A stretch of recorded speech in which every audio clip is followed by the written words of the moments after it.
Anne Lamott, a writer that I turn to often these days, wrote in Almost Everything, Notes on Hope. She wrote, no matter how beautiful our views are of trees and birds and children, there are such scary pronouncements from Washington, from our doctors on age, global warming, the ticking of the nuclear clock. This stuff is scary, and it's very real. Yet, hope is real too. The seasons change, a bone mends, Santa Rosa rebuilds after the fire, and the days after a cataclysmic school shooting, thousands of students took to the streets and the public squares. They got us back on our feet and changed the world. Yet hope is real too, she wrote. I've been thinking a lot over the past couple of weeks about Rabbi Holtzblatt's Yom Kippur sermon, the one on staring into the abyss. Less than a month ago, about a month ago, she named three of them. And it feels like so many more have been added on or renewed in the past couple of weeks. On top of our collective grief and fear over Israel's war right now, the sinful captivity of more than 200 hostages it endures, elderly, the children, the wounded. We awoke on Thursday to another deadly mass shooting in this country. We're reminded once again that the NRA has a stronghold that... This week, the Gelman Library at GW was plastered with pro-Hamas, anti-Israel, and anti-Semitic messaging. I met 3 students last night from Georgetown who said that's nothing. Too many Jews on campuses are being abandoned by their administrations. Anti-Semitism has increased by 400% in the last 3 weeks. I am starting to hear about it more from families who have kids in our local schools, and I know from my Muslim colleagues and friends that the same is true of Islamophobia. To compound grief upon grief, yesterday, October 27th, was the 5-year commemoration of the Tree of Life attack. And honestly, here in this community, over the past few weeks, we have members who have been hit with life-shattering medical news.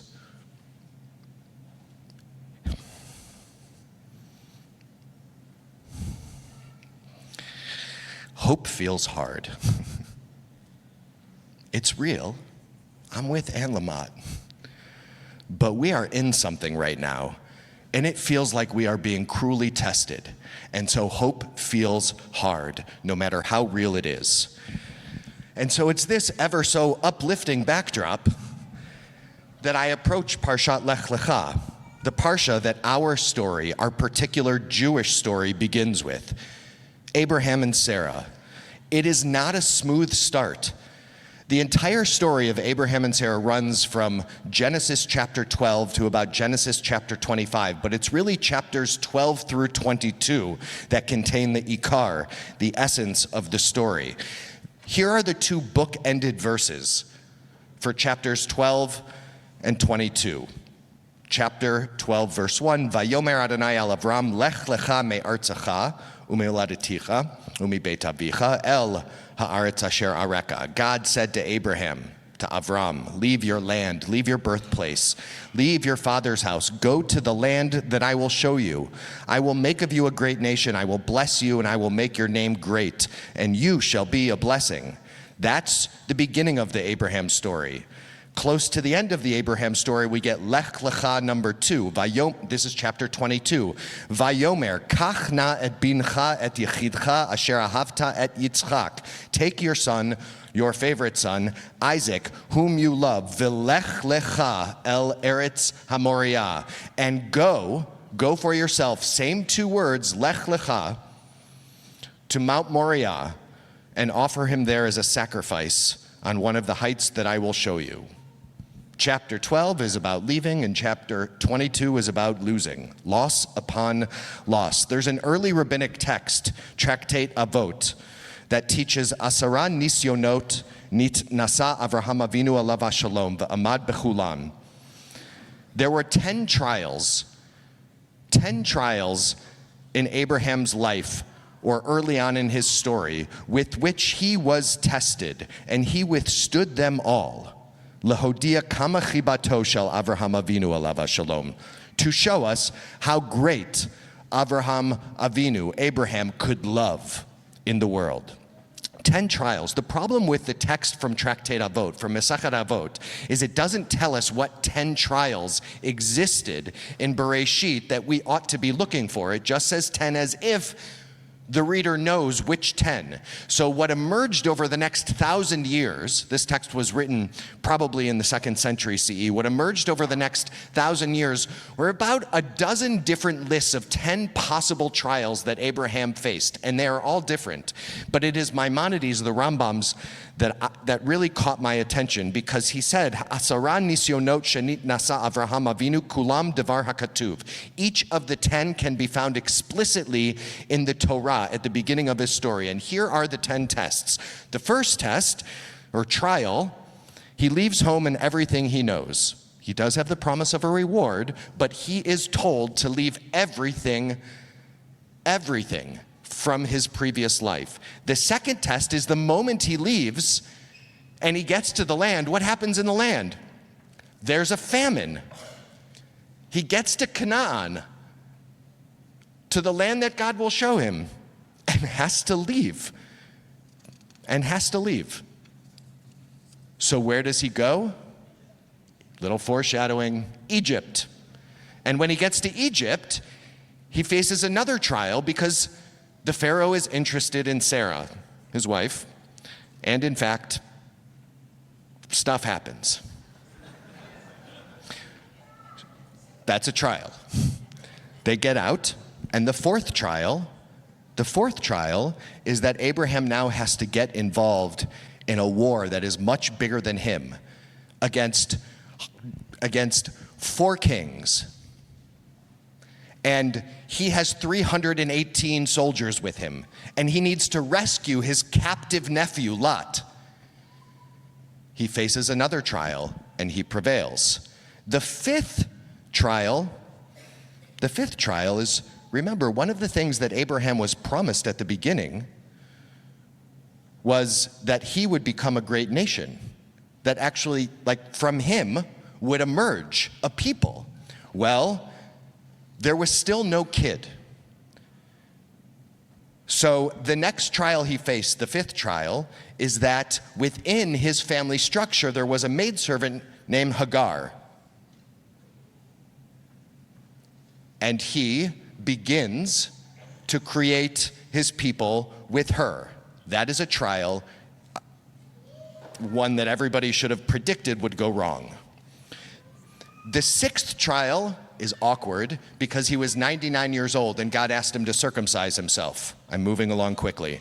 The seventh trial is that he has a run-in with the king of another country called Gerar, and Sarah, his wife, gets taken again by that king. The eighth trial is when his wife Sarah asks him to send out Hagar and Ishmael, to send half of his family away from home, to banish them. The ninth trial is the loss of his son Ishmael, who he had to send away. The trial is, would he be able to keep going without his child? And the 10th trial is the binding of Isaac, God's command that he sacrifice his son. That's chapters 12 to 22. That's all that happens and nothing else, with one exception, when Abraham argues on behalf of the innocent of Sodom and Amorah. Otherwise, I just gave you the whole story. Here it is. Leave everything and everyone you know. Put your family in harm's way. Fight for your family against a far stronger enemy. Give yourself an awkward surgery. Send away one of your children for the sake of the other. Send away one of your wives for the sake of the other, and then sacrifice your remaining child. And who could possibly survive this life? Who? Who among us? That's the story of Abraham. On top of that, God promises him the land 7 times. When Sarah dies, 7 times God promises Abraham the land of Canaan. Sarah dies, he needs to buy her a burial plot in the land of Canaan, and he's got to haggle for it for an entire chapter of Torah.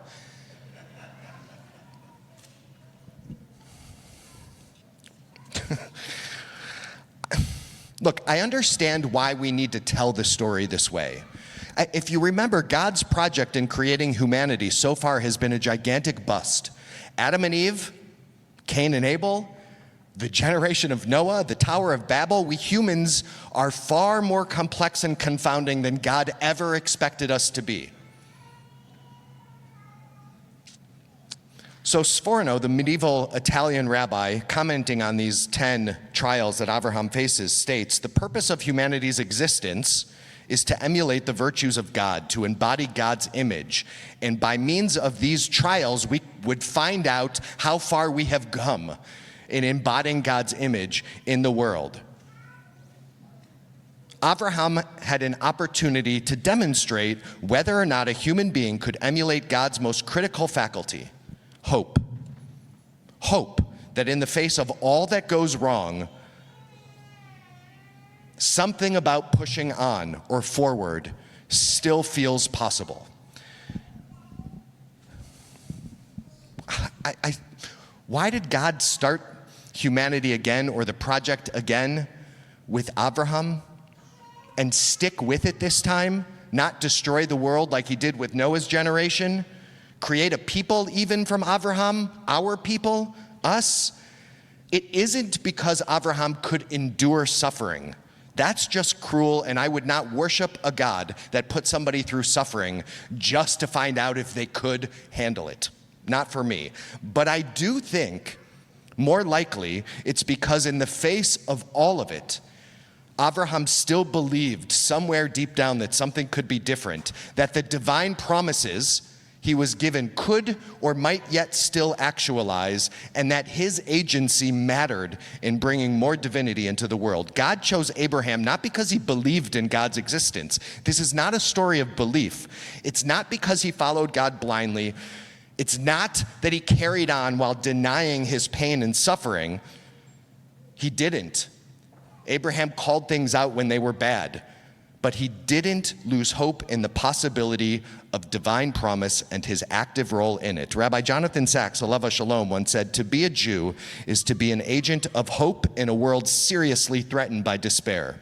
Every ritual, every mitzvah, every syllable of the Jewish story is a protest against escapism, resignation, or the blind acceptance of fate. Judaism is a sustained struggle, the greatest ever known, against the world that is, in the name of the world that could be, should be, but is not yet. Hope is real, Anne Lamott wrote.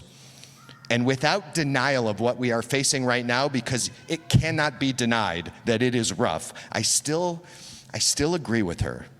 I agree with her that hope is real because I see it and I feel it everywhere. I see it and I feel it when the majority of you who send us emails right now about Israel just send 4 words, usually. What can I do?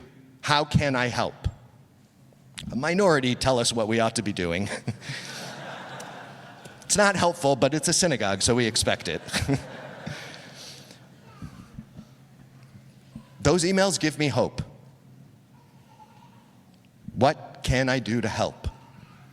What gives me hope right now is Israeli civil society.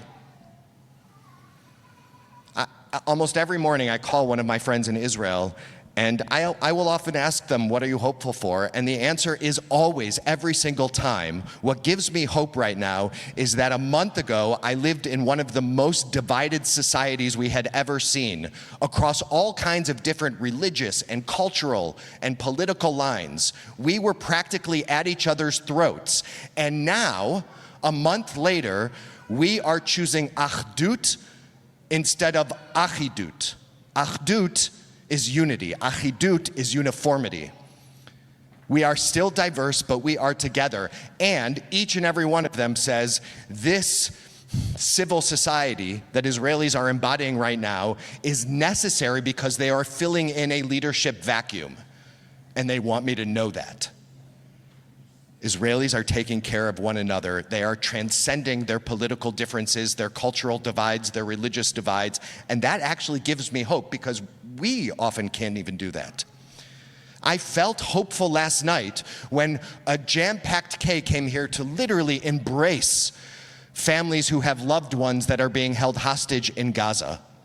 I felt hopeful last night because an Israeli rabbi was able to articulate, and it's not easy to do that right now, how frustrated she also is while her friends are hostage and her kids are in bomb shelters with that vacuum of leadership. I felt hope this past week at an interfaith event when I shared the story with Jews and Christians and Muslims, Palestinians, of my friends Rachel and John and their son Hirsch in captivity. And a Palestinian woman shared about the family member she has lost in Gaza. And she sought me out right after the ceremony ended to say, I am praying for Hirsch's release. I am praying for Hirsch's release. To which I said, I will pray for your family too. I feel hope every time one of you sends me an email saying, Dear Rabbis Alexander, Holtzblatt, Krinsky, thank you so much for everything you are doing to help Eretz Yisrael, Israel in this moment. We feel like we have a way in, and there are a lot of ways to connect and support and be in solidarity.